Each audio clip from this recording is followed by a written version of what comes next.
warahmatullahi wabarakatuh. Perkenalkan, nama saya Meranti Puto dari kelas C dengan NIM H0123022, Prodi Pendidikan Bahasa Inggris 2023. Nah, di sini saya akan membuat video penjelasan mind mapping tentang kurikulum merdeka, deep learning atau pembelajaran mendalam.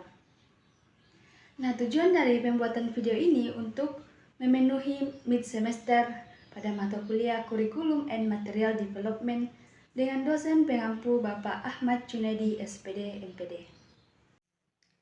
Seperti yang kita ketahui bahwa kurikulum merupakan komponen yang sangat penting dalam dunia pendidikan, karena kurikulum menjadi pedoman utama dalam proses pembelajaran.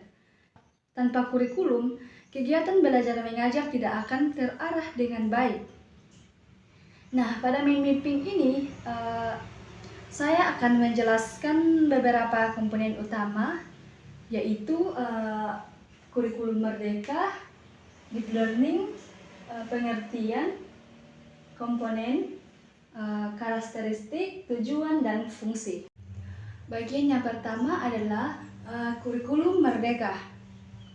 Nah, kurikulum ini memiliki beberapa ciri utama. Yang pertama itu berpusat pada siswa, fleksibel, sesuai minat dan bakat, proyek atau pelima, dan profil Pancasila. Nah, poin yang pertama itu berpusat pada siswa, berarti siswa itu menjadi fokus utama dalam pembelajaran. Nah, yang kedua, fleksibel, berarti pembelajaran tidak kaku. Yang ketiga, sesuai minat dan bakat, berarti siswa belajar sesuai potensinya, tidak dipaksakan begitu. Nah, yang keempat itu proyek atau pelima. Nah, pembelajaran berbasis proyek membuat siswa belajar melalui pengalaman nyata. Nah, dan yang keenam itu profil Pancasila. Nah, profil Pancasila ini bertujuan untuk membentuk karakter siswa. Nah, kurikulum ini membuat pembelajaran lebih aktif dan lebih menyenangkan. Nah, sekarang yaitu deep learning atau pembelajaran mendalam. Nah, deep learning dalam pendidikan berarti proses pembelajaran yang mendalam, yang dimana siswa tidak hanya sekedar menerima informasi, tetapi benar-benar memahami, mengolah, dan mampu menerapkannya dalam kehidupan nyata atau dalam kehidupan sehari-hari. Pembelajaran ini menekankan pada pemahaman yang bermakna, kesadaran dalam belajar, serta kemampuan berpikir kritis dan kreatif. Dalam pendekatan ini, siswa tidak lagi hanya menghafal materi, tetapi juga mampu menghubungkan pengetahuan dengan pengalaman mereka. Sebagai contoh dalam pembelajaran bahasa Inggris, siswa tidak hanya diminta menghafal kosakata, tetapi juga mampu menggunakan kosakata tersebut dalam percakapan sehari-hari mereka. Nah, dengan demikian, pembelajaran menjadi lebih hidup, relevan, dan bermanfaat bagi siswa tersebut. Nah, deep learning itu mempunyai poin-poin, yaitu bermakna atau pembelajaran memiliki arti bagi siswa. Materi yang dipelajari dikaitkan dengan kehidupan sehari-hari, sehingga lebih mudah dipahami dan diingat. Nah, poin yang kedua yaitu berkesadaran. Nah, berkesadaran di sini artinya siswa belajar dengan kesadaran penuh, mengetahui tujuan belajar dan memahami apa yang sedang mereka pelajari, bukan sekedar mengikuti instruksi. Nah, poin yang ketiga yaitu berpikir kritis.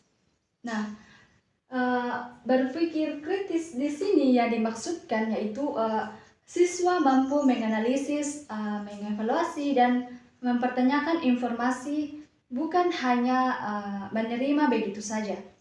Poin yang keempat yaitu konvektivitas atau kreatif. Nah, maksudnya di sini siswa mampu menghasilkan ide baru, solusi atau cara berbeda dalam memahami dan menggunakan pengetahuan. Nah, sekarang kita masuk pada pengertian kurikulum. Kurikulum dapat dipahami sebagai rencana pembelajaran, pedoman pendidikan, dan mengatur proses belajar. Nah, pada poin yang pertama yaitu rencana pembelajaran. Sebagai rencana pembelajaran, kurikulum berisi apa saja yang akan diajarkan kepada siswa. Nah, di dalamnya itu terdapat materi, tujuan pembelajaran, serta kompetensi yang harus dicapai oleh siswa. Nah, yang kedua yaitu pedoman pendidikan. Nah, sebagai pedoman pendidikan, kurikulum membantu guru dalam melaksanakan proses pembelajaran agar pembelajaran ini berjalan terarah dan sesuai dengan tujuan yang telah ditetapkan sebelumnya. Dengan adanya kurikulum, guru tidak mengajar secara sembarangan, tetapi mengikuti panduan yang sudah jelas. Nah, pada poin yang ketiga yaitu mengatur proses belajar. Sebagai acuan dalam proses belajar, kurikulum sebagai kurikulum mengatur bagaimana pembelajaran dilakukan, mulai dari perencanaan, pelaksanaan, hingga penilaian. Nah, ini termasuk metode yang digunakan dan strategi mengajar serta cara mengevaluasi hasil belajar siswa. Nah, contohnya itu seperti sebelum guru memulai mengajar, mereka harus mengetahui materi apa yang akan disampaikan, metode apa yang akan digunakan, dan bagaimana cara menilai siswa. Nah, semua hal tersebut sudah dirancang dan sudah diatur dalam kurikulum. Nah, jadi kurikulum memiliki peran yang sangat penting, dalam memastikan proses pembelajaran berjalan secara sistematis, terarah, dan mencapai tujuan yang diharapkan. Nah, sekarang yaitu komponen. Dalam kurikulum terdapat 4 komponen utama, yaitu tujuan, materi, metode, dan evaluasi. Pada bagian pertama yaitu tujuan, merupakan hasil yang ingin dicapai dalam proses pembelajaran. Nah, tujuan ini menjadi arah utama sehingga semua kegiatan belajar mengajar harus mengacu pada tujuan tersebut. Nah, poin yang kedua yaitu materi. Materi adalah isi pembelajaran atau apa yang dipelajari oleh siswa. Materi ini harus disusun sesuai dengan tujuan sehingga dapat membantu siswa mencapai kompetensi yang diharapkan. Nah, poin yang ketiga yaitu metode. Metode adalah cara yang digunakan guru dalam menyampaikan materi. Nah, metode ini bisa berupa diskusi, ceramah, praktik, atau kerja kelompok. Pemilihan metode harus disesuaikan dengan tujuan dan karakteristik siswa agar pembelajaran lebih efektif. Nah, poin yang keempat itu ada evaluasi. Nah, evaluasi adalah cara untuk menilai apakah tujuan pembelajaran sudah sesuai atau belum. Nah, evaluasi bisa dilakukan melalui tes, tugas, atau observasi. Keempat komponen yang tadi sudah saya jelaskan, semua ini saling berkaitan. Jika salah satu tidak sesuai, maka proses pembelajaran bisa menjadi kurang efektif. Sebagai contoh, jika tujuan pembelajaran adalah agar siswa mampu berbicara dalam bahasa Inggris, maka metode yang digunakan seharusnya adalah praktik berbicara seperti dialog atau role play, bukan hanya membaca atau menghafal. Evaluasinya pun harus menilai kemampuan berbicara, bukan hanya tulisan. Nah, pada bagian selanjutnya yaitu karakteristik. Nah, ada 3 karakteristik utama, yaitu pembelajaran diferensiasi, fleksibilitas belajar, dan pengembangan karakter. Nah, yang pertama yaitu pembelajaran diferensiasi. Pembelajaran diferensiasi ini berarti setiap siswa mendapatkan perlakuannya sesuai dengan kemampuan, minat, dan kebutuhan mereka. Karena setiap siswa itu berbeda, maka guru perlu menyesuaikan cara mengajar agar semua siswa belajar dengan optimal. Nah, poin yang kedua yaitu fleksibilitas belajar. Nah, fleksibilitas belajar ini berarti proses pembelajaran tidak kaku, tetapi dapat disesuaikan dengan kondisi yang ada, baik kondisi siswa, lingkungan, maupun situasi tertentu. Guru dapat memilih metode, media, dan strategi yang paling sesuai agar pembelajaran tetap efektif. Pada poin yang ketiga ada pengembangan karakter. Nah, pengembangan karakter ini tidak hanya berfokus pada aspek akademik, tetapi juga pada pembentukan sikap dan nilai positif. Misalnya, sikap disiplin, tanggung jawab, kerjasama, dan kejujuran.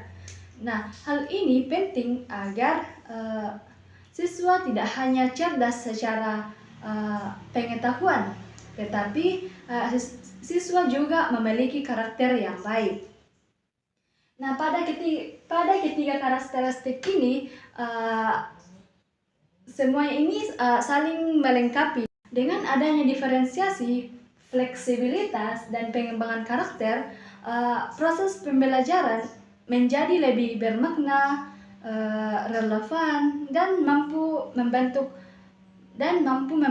siswa secara menyeluruh, baik dari segi pengetahuan maupun dari kepribadian. Selanjutnya yaitu ada tujuan. Nah, tujuan kurikulum tidak hanya berfokus pada nilai akademik, tetapi juga pada perkembangan siswa secara menyeluruh. Nah, ada 4 tujuan utama dalam kurikulum. Yang pertama itu ada kompetensi. Kompetensi atau pengembangan kompetensi ini berarti siswa diharapkan memiliki kemampuan tertentu, baik dalam memahami materi maupun menerapkannya dalam kehidupan sehari-hari atau dalam kehidupan nyata mereka. Nah, pada poin yang ketiga itu ada karakter. Nah, karakter atau membentuk karakter ini berkaitan dengan sikap dan nilai seperti disiplin, tanggung jawab, jujur, dan kerjasama. Jadi, siswa tidak hanya cerdas, tetapi juga memiliki kepribadian yang baik. Nah, sedangkan pada poin keempat itu ada keterampilan. Keterampilan atau meningkatkan keterampilan adalah kemampuan praktis yang bisa digunakan dalam kehidupan nyata, seperti berpikir kritis, berkomunikasi, dan memecahkan masalah. Dan ini ada poin yang keempat, yaitu siap di masa depan atau mempersiapkan masa depan. Nah, kurikulum dirancang agar siswa menghadapi tantangan dunia nyata, baik dalam pendidikan lanjutan maupun dunia kerja. Jadi dapat disimpulkan bahwa kurikulum tidak hanya bertujuan membuat siswa pintar secara akademik, tetapi juga membentuk pribadi yang unggul, terampil, dan siap menghadapi masa depan. Yang terakhir itu ada fungsi. Nah, kurikulum memiliki beberapa fungsi penting dalam dunia pendidikan. Yang pertama itu ada pedoman. Nah, sebagai pedoman artinya kurikulum menjadi acuan bagi guru dalam merancang dan melaksanakan pembelajaran, sehingga proses belajar atau proses pembelajaran lebih terarah dan sistematis. Poin kedua itu ada pengembangan. Nah, sebagai alat pengembangan, kurikulum berfungsi untuk meningkatkan kualitas pendidikan, baik dari segi materi, metode, maupun hasil belajar siswa. Terus ada poin yang ketiga, yaitu penyesuaian. Nah, fungsi penyesuaian ini berarti kurikulum harus mampu mengikuti perkembangan zaman, seperti kemajuan teknologi dan kebutuhan masyarakat, agar ini tetap relevan. Poin yang keempat itu ada integrasi. Nah, fungsi dari integrasi adalah untuk menggabungkan berbagai aspek pembelajaran seperti pengetahuan, keterampilan, dan sikap, sehingga pembelajaran menjadi lebih utuh. Terus ada poin yang kelima, yaitu diferensiasi. Nah, diferensiasi ini artinya kurikulum memperhatikan perbedaan kemampuan, minat, dan kebutuhan siswa, sehingga setiap siswa dapat belajar sesuai dengan potensinya. Terus ada pada poin yang keenam, yaitu persiapan. Nah, fungsi persiapan itu mempersiapkan siswa untuk melanjutkan ke jenjang pendidikan berikutnya maupun menghadapi kehidupan di masa depan. Nah, terus poin yang terakhir, yaitu diagnostik.